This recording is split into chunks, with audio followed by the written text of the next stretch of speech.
Inilah Injil suci menurut Lukas. Ketika genap waktu pentahiran menurut hukum Taurat Musa, Maria dan Yusuf membawa anak Yesus ke Yerusalem untuk menyerahkannya kepada Tuhan, seperti ada tertulis dalam hukum Tuhan. Semua anak laki-laki sulung harus dikuduskan bagi Allah.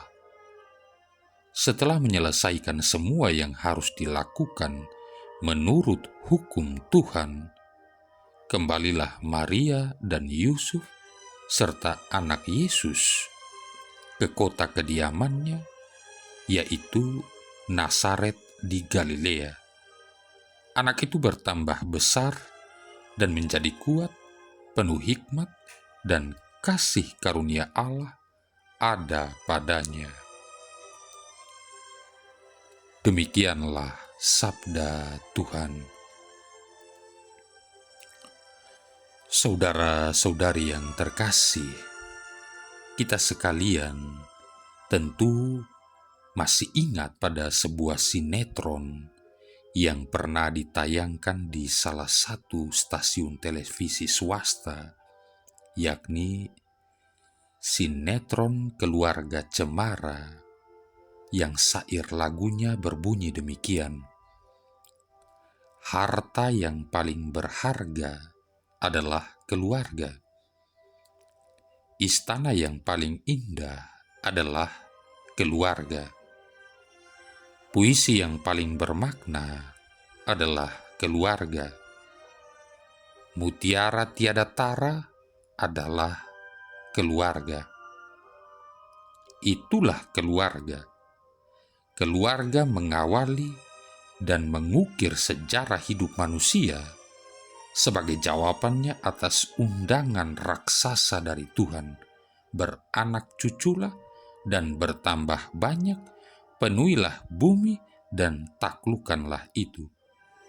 Kejadian bab 1 ayat 28. Keluarga merupakan kenisah kehidupan, kenisah cinta, kenisah yang darinya tumbuh dan berkembang segala keutamaan Kristiani, sehingga patut dijuluki keluarga damai. Namun, apakah keluarga ideal ini masih kita alami sekarang? Masihkah keluarga-keluarga Kristiani kita menjadi harta yang paling berharga, menjadi istana yang paling indah, menjadi puisi yang paling bermakna, dan menjadi mutiara yang tiada tara? Atau sebaliknya, keluarga tidak punya harga diri lagi, tidak lagi menjadi tempat yang nyaman bagi anggota keluarga, karena yang dihayati bukanlah cinta, tetapi kebencian, dendam, iri hati, dan sebagainya. Inilah pertanyaan pokok bagi kita hari ini. Dan pertanyaan ini sungguh sangat penting, karena jika kita hendak membawa penyembuhan kepada dunia yang begitu dicintai Allah, kita tidak dapat melalaikan perhatian kita terhadap keluarga sebagai dasar masyarakat. Orang dapat menghayati cinta sejati justru dari dalam keluarga. Kepribadian manusia akan bertumbuh dengan baik kalau di dalam keluarga ada perhatian yang sungguh akan hal itu. Kecintaan orang akan damai, kerukunan, persaudaraan sejati, dan hati yang mampu mencintai dan memaafkan bisa terjadi justru kalau dibentuk sejak kecil dalam keluarga.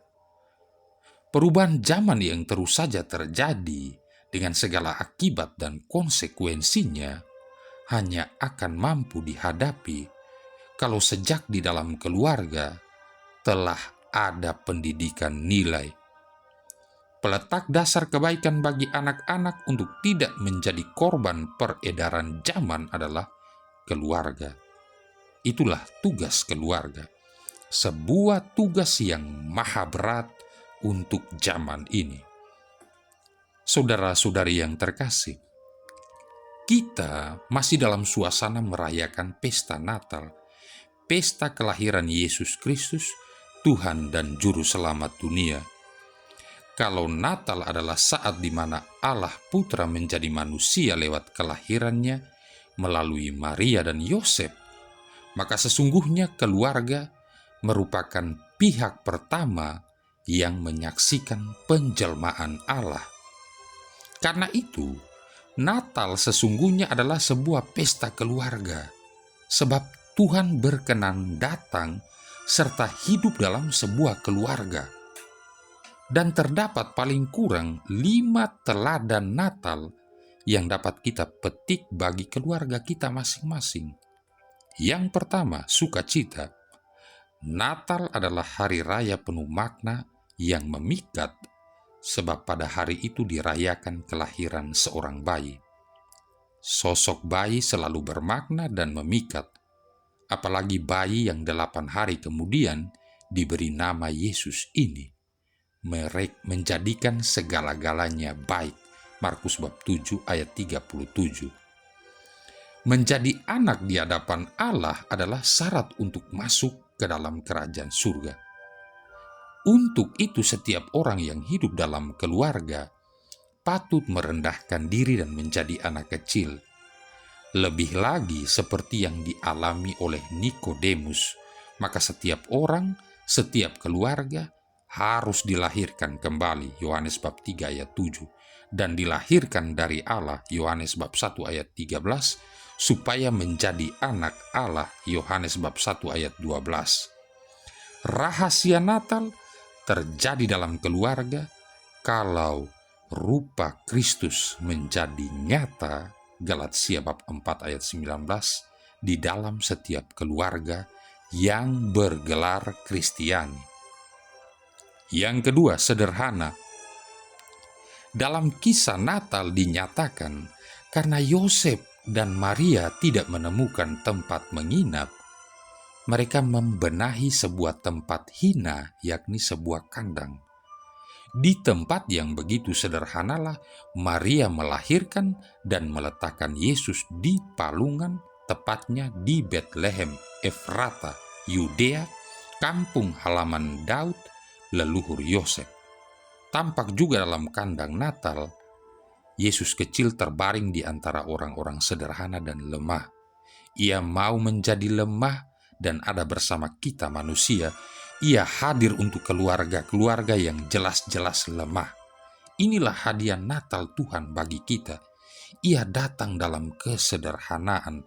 Ia menjadi teman dalam kelemahan, menjadi anak dalam keluarga yang tidak kaya, dalam sebuah kandang dengan gembala-gembala sederhana. Semoga setiap keluarga Kristiani sungguh sederhana, dalam artian tulus dalam setiap pengabdian, tanpa pandang bulu, terutama bagi yang kecil.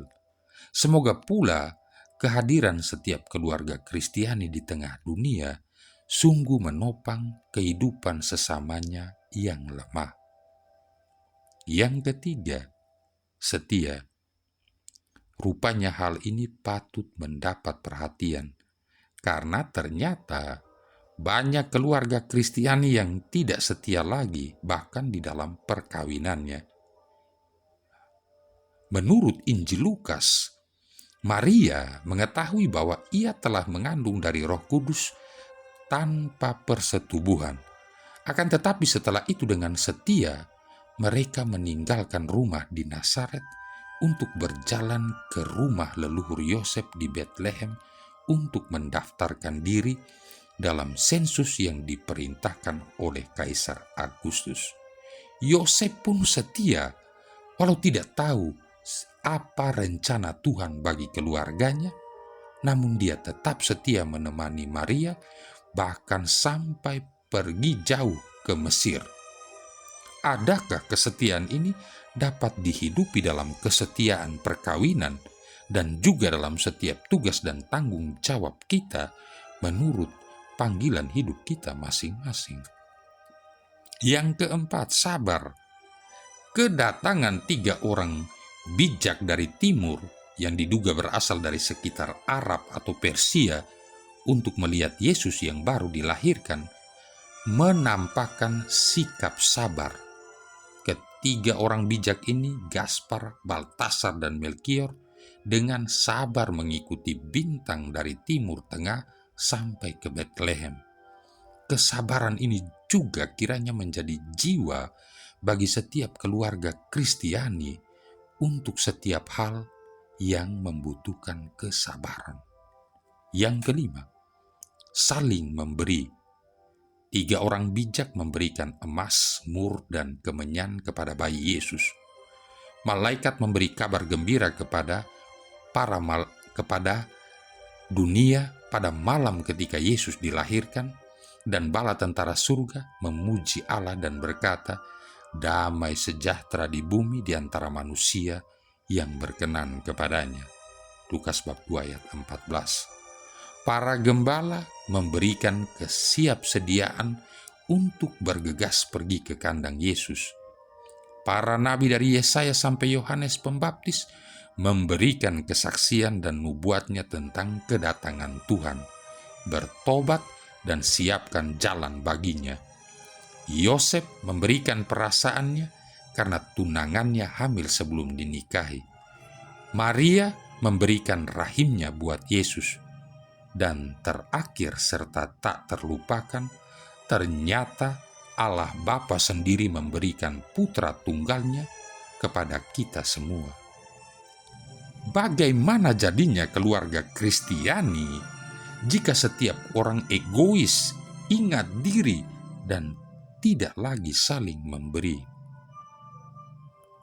Dengan menghidupi 5 teladan ini, kita sesungguhnya melahirkan kembali Natal di dalam keluarga kita masing-masing. Marilah berdoa.